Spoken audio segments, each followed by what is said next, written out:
buenas tardes, un abrazo a todo Venezuela y a toda la audiencia que está también pendiente de este canal. Obviamente se ha producido el día de ayer un comunicado bastante importante, el del anual. Estamos hablando de 120 países, la segunda organización más importante después de las Naciones Unidas, que ha hecho un comunicado bastante extenso en el cual se hace una condena a los mecanismos coercitivos contra otros países. Específicamente, ¿qué tiene que ver esto con Venezuela? No, es central. Primero que fue una propuesta de Venezuela. Venezuela en este momento es presidente del movimiento de países no alineados, 120 países de 193 países que conforman todas las Naciones Unidas, el movimiento político más grande de todas las Naciones Unidas. En las Naciones Unidas hay otro movimiento que se llama el G77, pero se ocupa nada más de asuntos económicos. Son 133 países, pero no discuten política, discuten sobre todo asuntos económicos. De política el más grande es el movimiento de países no alineados. Si ustedes tienen que Venezuela lidera este movimiento de 120 países y normalmente, ya la historia nos los dice, todo movimiento de países pequeños, de los países del tercer mundo, de los países que se descolonizaron, de los países que se salieron de los imperios, ha sido atacado por Estados Unidos recurrentemente. Irán fue presidente en el pasado, Cuba fue presidente en el pasado, Egipto en su momento, Colombia, imagínense, fue presidente de los países no alineados, y cuando fue presidente de los países no alineados, el presidente de Colombia era el presidente Samper, y Estados Unidos le metió sanciones específicas al presidente Samper cuando era presidente de los no alineados. Hoy no lo haría, por supuesto, pero en aquel momento, una de las razones, presidente de los países no alineados. Quiere decir que el movimiento de los países no alineados es un movimiento anticolonial, antiimperial, defensor de la soberanía de los países pequeños, y por eso es un tema político, la autodeterminación, la no intervención, la defensa de la integridad territorial, la defensa de la soberanía. Cuando vienen los países grandes y pretenden doblegar la voluntad de los países pequeños, metiendo sanciones económicas, usando los alimentos, politizando el tema de los derechos humanos, haciendo amenazas del uso de la fuerza o usando la fuerza directamente, cuando tiene esos cuatro tipos de formas de coacción, entonces el movimiento de los países no alineados se unifica, porque muchos de ellos han sido víctimas de estas agresiones, y sacan un apoyo conjunto a este documento, que es un documento largo, como de 28 párrafos, pero 12 de esos párrafos están relacionados con este tema. ¿Por qué se rechaza unánimemente que países, no lo nombra, pero que cualquier país que use la fuerza, que amenace con sanciones, que amenace con la fuerza y que politice los derechos humanos, son rechazados por todo este movimiento? La idea es esta: nos pintan a nosotros como que somos los parias, los leprosos del mundo, nadie nos quiere, pero aquí tenemos 120 países del mundo que dicen que estamos con Venezuela. Eso es muy, pero muy importante, porque la maquinaria de propaganda dice lo contrario, que Trump, según la maquinaria de propaganda, es la comunidad internacional. Si la comunidad internacional rechaza a Venezuela, es Trump. Que si 12 países, el Grupo de Lima, rechaza a Venezuela, son 12. En América Latina, América entera hay 34 países, son 12 de 34, pero que el mundo rechaza, bueno, de 193, 120 apoyan a Venezuela. Saquen las cuentas. Y ahí están países gigantes, está la India, está Sudáfrica, etcétera, etcétera. Hay grandes países, no nada más son países pequeños, pero de todas maneras la mayoría de los países lo apoyan. Son principios del derecho internacional. Es ilegal lo que está haciendo el gobierno de Estados Unidos, es una agresión, es violatorio del derecho internacional, pero sobre todo pone en peligro la paz mundial y sobre todo la paz regional. Esa es la importancia de esa declaración. Es una declaración por la paz, y además uno de las resoluciones, de los párrafos de la declaración dice: apoyamos la creación de un movimiento mundial por la paz para luchar contra estas instancias guerreristas que están poniendo en peligro la paz del mundo. Obviamente el discurso que pronunció Donald Trump en las Naciones Unidas fue una bomba diplomática. Muchos procesos que llevaban años de negociación obviamente han visto un claro retroceso al haber hecho Donald Trump las afirmaciones que hizo. Estar en contra del acuerdo nuclear iraní, que ya lleva más de 5 años negociándose, haber amenazado con aniquilar a Corea del Norte de forma física, algo que podría ser medianamente manejable con otro país, pero con una nación como Corea del Norte, que ya lleva 6 ensayos nucleares, obviamente estamos hablando de palabras mayores. ¿Cree usted que quizás la agresividad del discurso de Donald Trump puede jugar en su propia contra? Es decir, muchos países moderados terminen alejándose de Estados Unidos por la radicalidad que ha asumido Trump. Mire, la mayoría de los países del mundo no apoyan las locuras del señor Trump y del gobierno de los Estados Unidos. los mismos europeos se alejan, tratan de acompañar en lo posible, algunos, como los británicos, tratan de acompañarlo en la mayoría de sus locuras, pero la mayoría, usted puede hablar con países de Europa, Alemania, Francia, países Portugal, Europa en general dice, hasta ahí no queremos guerra. Y lo dicen en temas como por ejemplo el caso de Cuba. Quiere romper los acuerdos que hizo el gobierno anterior de Estados Unidos con Cuba, o el caso de Irán, pero también una serie de la amenaza de la exterminación de una porción de la humanidad con un holocausto nuclear. Son unas palabras mayores, eso no se hace. O sea, es una locura que en un edificio y en un lugar como este, que no es un edificio, sino una institución que está hecha para llevar a cabo la paz del mundo, para construir la paz, el hombre se asoma en su primer movimiento, en su primer discurso, amenazando con la guerra contra la humanidad. Es una guerra que produciría decenas de personas en cuestión de horas, porque estamos hablando de bombas nucleares. El único país que ha usado la bomba nuclear en el mundo, se llama los Estados Unidos, llegó aquí ayer a amenazar con una guerra nuclear otra vez. Es una locura.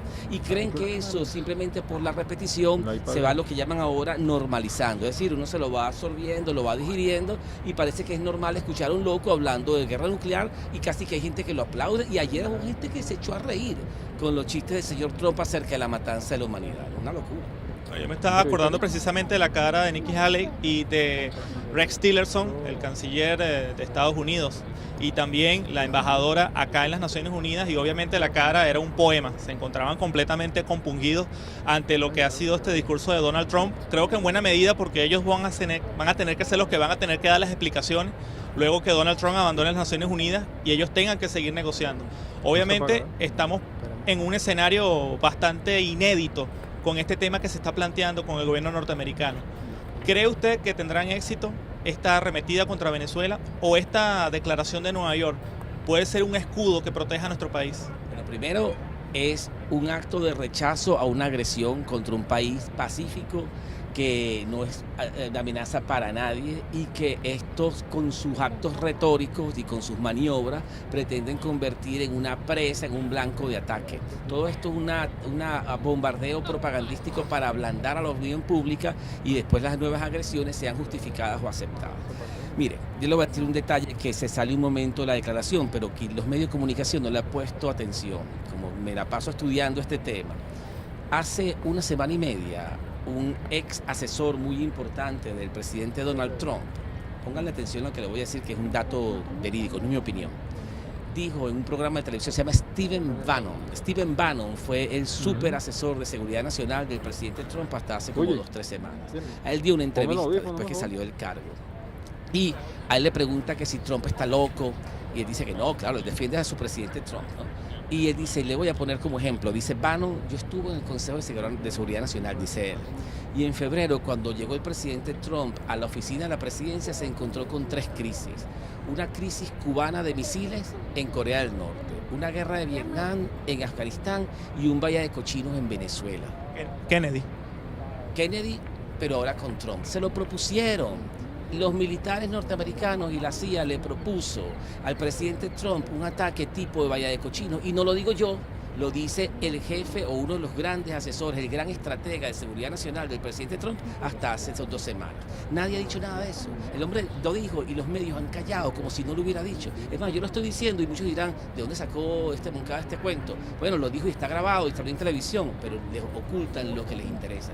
Lo que le quiero decir con esto es, el gobierno norteamericano está enloquecido con una actitud guerrerista y cree que militarizando la diplomacia va a resolver algo. Militarizando la diplomacia lo que va a hacer es afectar a los propios intereses de Estados Unidos y hacerle un grave daño a la humanidad, y nosotros no podemos acompañarlo. Lo interesante es que el mundo entiende y tampoco lo acompaña.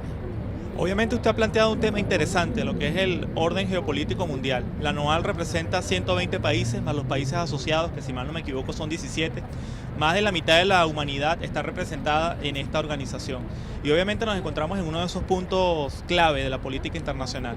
Ya parecía que la finalización del mandato de Ronald Reagan había sido algo del pasado, pero ahora pareciera que vino ahora, pero con esteroides. ¿Qué podemos esperar en el futuro? ¿Habrá una tercera guerra mundial? Bueno, esperemos que no, y para eso está este edificio y esta institución. A mí me preguntaba esta mañana, un joven me preguntaba, pensando que esto era inútil, mira, pero ¿para qué sirve esto? Y yo lo que le contesté es lo que siempre veo en estos pasillos, que es magnífico, sirve para hablar. Este es el único lugar del mundo donde viene gente de todas partes del mundo y se sienta a hablar. Y hablar es necesario. Hablando se entiende la gente. Decía una canción hace poco allá en la Constituyente, bueno, pero es totalmente cierto. Se necesita, si no hablamos, nos peleamos. Entonces, este lugar que es para hablar y la institucionalidad del mundo que es para construir la paz, que es lo que significa hablar, el diálogo, la diplomacia, el parlamentarismo es simplemente hablar, es decir, hablar, tiene que enfrentarse a este otro grupo de gente que decidió que usando la fuerza se le impone a los demás porque ellos tienen simplemente la oportunidad de usar la fuerza. Eso es la destrucción de la humanidad y nosotros creemos que esas políticas, como tú dices, con esteroides, vino la equivocación, el error y la aberración con esteroides. El resto del mundo sensato que quiera la paz, estoy seguro que le va a decir: no aceptaremos tu chantaje, tu imposición por la fuerza y sobre todo tu idea de que la gente blanca supremacista, el poder racial es un gobierno racista, un gobierno xenófobo quiere decir que odia a los extranjeros, un gobierno antiinmigrante, un gobierno que patea a sus amigos, porque estamos hablando de países como México, que lo patea todos los días con una amenaza de un muro, con quitarle los asuntos comerciales, con devolverle a los inmigrantes. Sepan este dato, aquí existe le llaman dreamers. Dreamers significa soñadores. Y esos soñadores son niños inmigrantes que vinieron aquí de 1 año, de 2 años, no conocen otro país que que han crecido aquí 18, 20 años, pero como no nacieron acá y sus padres eran ilegales, no tienen papeles. Esa gente vive aquí, no conoce otro país, casi que ni hablan español ni otro idioma tampoco. Una ley de hace 2 años los protegió. Bueno, ustedes no tienen los papeles, pero se pueden quedar. Bueno, el gobierno de Trump los está sacando. Eliminó la ley y le está dando 6 meses para ver si resuelven. Y en este momento están en una precariedad legal y mucha gente dice que se devuelvan, que se autodeporten. Esa crueldad contra 600.000 de ellos son de origen mexicano.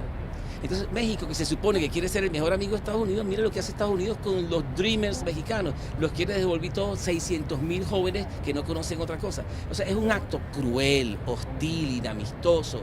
Y realmente la crueldad no puede ser la fuerza que gobierna el mundo. Bueno, vamos a pasar la página del mundo según Trump y ahora vamos con el mundo según el mundo, porque Rusia y China están levantando cada vez más su influencia. Se ha aprobado un nuevo patrón yuan oro para las compras de petróleo y obviamente el mundo está cambiando. Quizás, como dijo Friedrich Nietzsche, a veces los grandes cambios llegan con pie de paloma.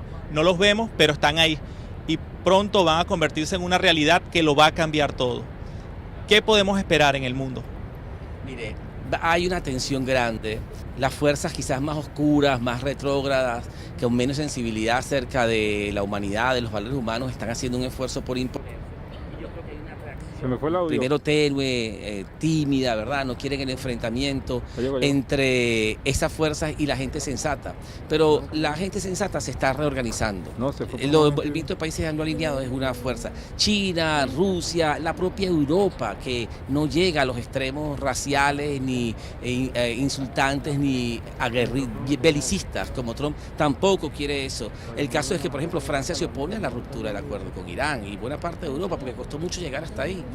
Lo que quiero decir con esto es que hay una tensión y esa tensión tiene unos peligros, pero también tiene unas oportunidades.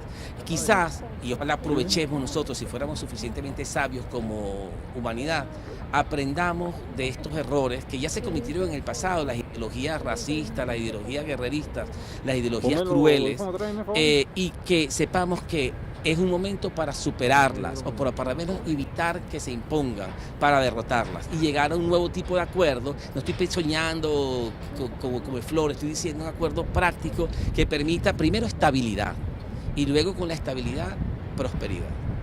Bien, ustedes lo escucharon entonces, Samuel Moncada.